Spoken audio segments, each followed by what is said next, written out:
quando procurava eu a Deus um capítulo, um livro, uma mensagem para trazer aos irmãos essa noite, Deus me trouxe na memória este capítulo, este versículo e este livro de 1 Coríntios, capítulo de número 9.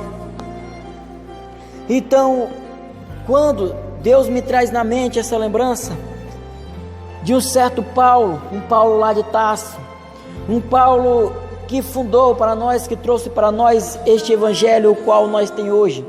O Paulo que foi destinado a pregar para os gentios, o Paulo que fez a sua carreira ao pregar para os gentios, que nunca teve medo de levar a tapa na cara, que nunca teve medo de pensar o que os outros iam achar, que nunca teve medo de se importar com a vida dos outros e nem que os outros viessem falar da vida dele, pois esse Paulo, momento nenhum na sua vida, ele viveu pelo que os outros falavam. Este Paulo, momento nenhum na sua vida, ele viveu pelo que os outros achavam.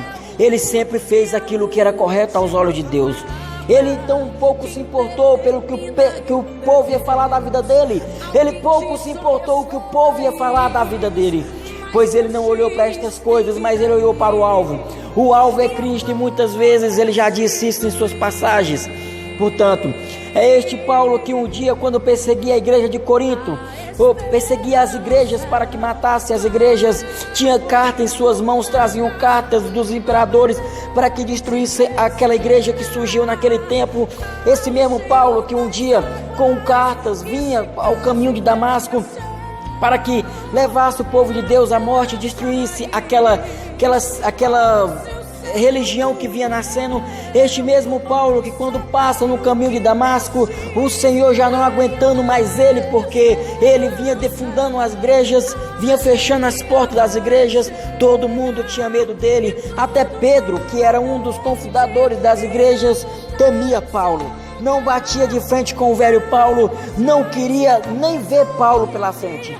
Então Paulo, antes mesmo de passar pelas igrejas, as igrejas já fechavam as portas, vinham notícias até as igrejas que Paulo estava chegando. Então o pessoal daquelas igrejas simplesmente já faziam por Paulo a sua vontade, fechavam as portas das igrejas, arrumavam as suas malas e iam embora.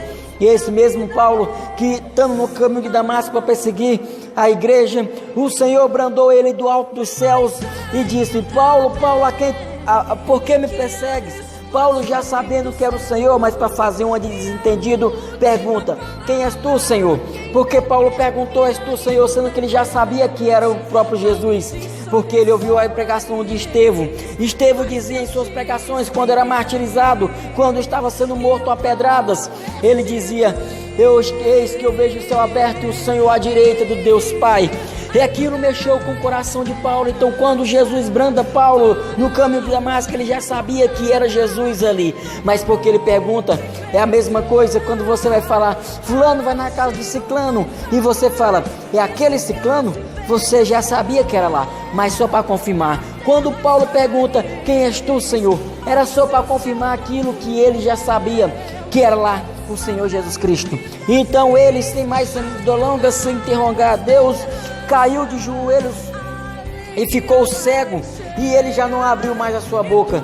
E a Bíblia fala que por 3 dias ele jejuou a ser levado à casa de um Simão curtidor, e por isso lá ele ficou, até que um dia o Senhor brandou um tal profeta que se chamava Ananias, e ao seu quarto ele disse: Ananias, levante, pega seu azeite e vai até a casa de um tal Simão curtidor.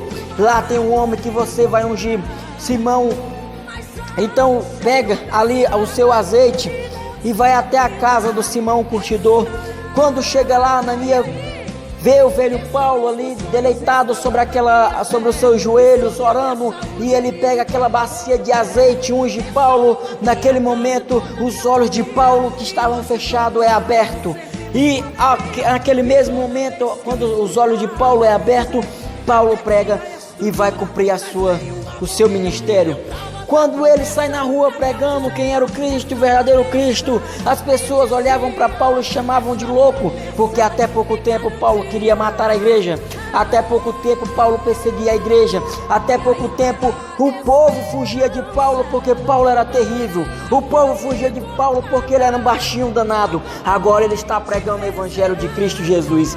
E quando ele está pregando o evangelho de Cristo Jesus, ele consegue chamar a atenção, porque Paulo era diferente dos demais discípulos. Paulo, além de ter a unção do Espírito Santo que caiu imediatamente sobre ele, ele também tinha o conhecimento. Repito, Paulo também tinha o conhecimento. E por ele ter o conhecimento, o apóstolo São Paulo agora vai pegar as suas cartas